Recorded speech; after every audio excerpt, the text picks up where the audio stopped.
Well, no matter how much preparation and how much maintenance work you do on your baler, sometimes you end up with things that look like this.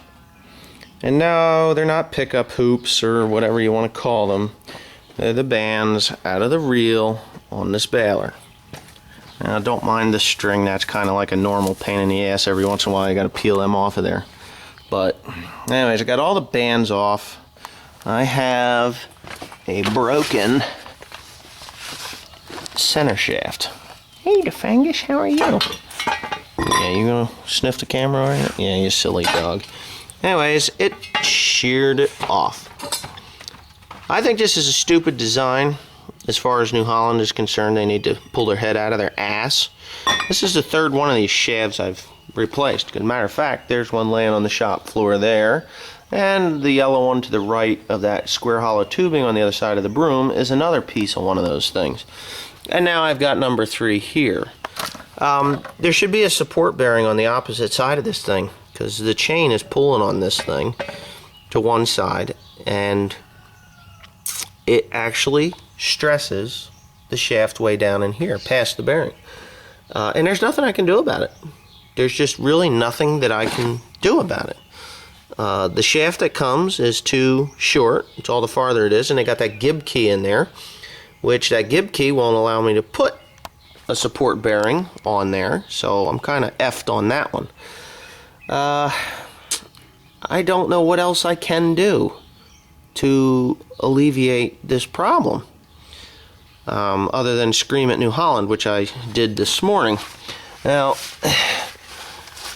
this is just plain ugly. I have to take all these bars off of here, all of them. There's 4, which, you know, isn't too god awful bad. There's a couple of pickup teeth that need to be replaced, even though I did it this winter.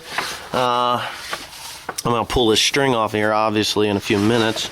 I see there's a little bit of an issue there. There's a cotter pin that's out of its place, and everything on here is pretty new. I put new sprockets on here, both drive and driven, a year ago.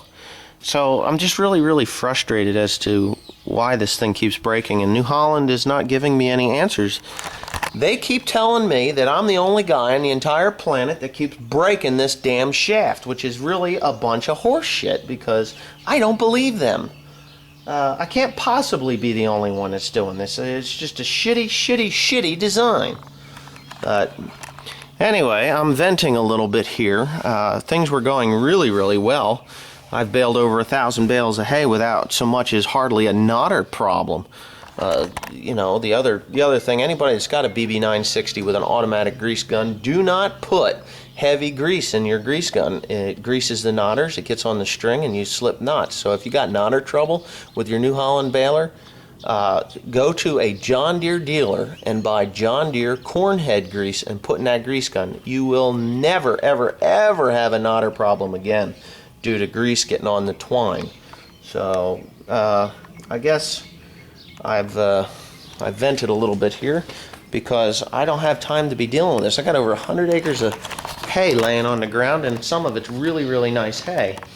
So, but the other thing that I'm going to be doing here, and I think this is probably part of the problem, is this hitch. It's putting the header too low to the ground. So there's 4 bolts here on either, 4 bolts here, 4 bolts here, 8 bolts on this side and 8 bolts on that side. And I can drop this hitch down, I believe, 1 more set of bolts. And that will raise that header up a little bit and give me a little more room to get over some of these obstacles. Because it could very well be that it's digging into the ground a little bit too hard, you know, and if I hit a rock or something, putting a lot of stress on that thing. So maybe that's what some of the problem is. Well, what I'm going to do is I'm going to try that right now because I'm waiting for parts. I have to make some feed today, and I have a load of corn going out today, so I'm just kind of